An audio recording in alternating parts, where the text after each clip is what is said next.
Hello' অসমবাসী ৰাইজ, আজি আকৌ বহুত ডাৱৰীয়া দেই বতৰটো। ডাৱৰীয়া হ'লে কি ক'বা, আজি ওচৰে আমাৰ আকৌ বাইদেউডোখৰত ন খাইছে। আমি এতিয়া ন খোৱাত ব্যস্ত হৈছোঁ চব্জি কটাত।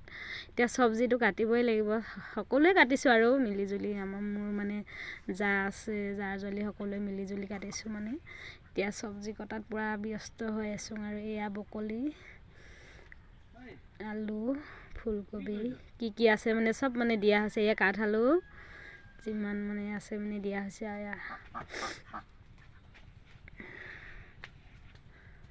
বিলাহী, ৰচুন মানে যিমান লাগে আৰু চব। এয়া মূলা, ডাল মানে। এয়া আকৌ ছোৱালী আছে আকৌ দেই, ছোৱালীকেইজনী বহুত লাজ কৰি লুকাইছে চাওকচোন। এয়া ভতিজা ছোৱালী, বাইদেউ ভাগৰ ভতিজা ছোৱালী। তেহেঁতে আকৌ লুকাইছে আকৌ লাজত, আমাক নুলিয়াবা বুলি। হ'লেও অলপ অলপ দেখাই দিছোঁ আৰু ছোৱালী মানুহতো লাজ কৰিবই ন। এয়া কুকুৰা, গৰম পানী হৈ গ'ল কুকুৰা। আৰু মই আকৌ অলপ নাচি দিলোঁ দেই, ফূৰ্তিতে ন খাম বুলি, ডাৱৰীয়া বতৰ বুলি অকণমান নাচি দিলোঁ। এতিয়া অলপ অলপ ৰ'দ ওলাই গৈছে আৰু মানে ভাল লাগিছে আৰু গৰম গৰম লাগিছে। এয়া বেটাহঁতে আকৌ ট্ৰেক্টৰত, এয়া ভণ্টিহঁতে গামলা লৈ হাঁহিছে মানে, তই আময়া যুদ্ধ হ'ব বুলি কৈছে। সেয়া ইয়াত চব্জি কাটি হৈ গৈছে। এতিয়া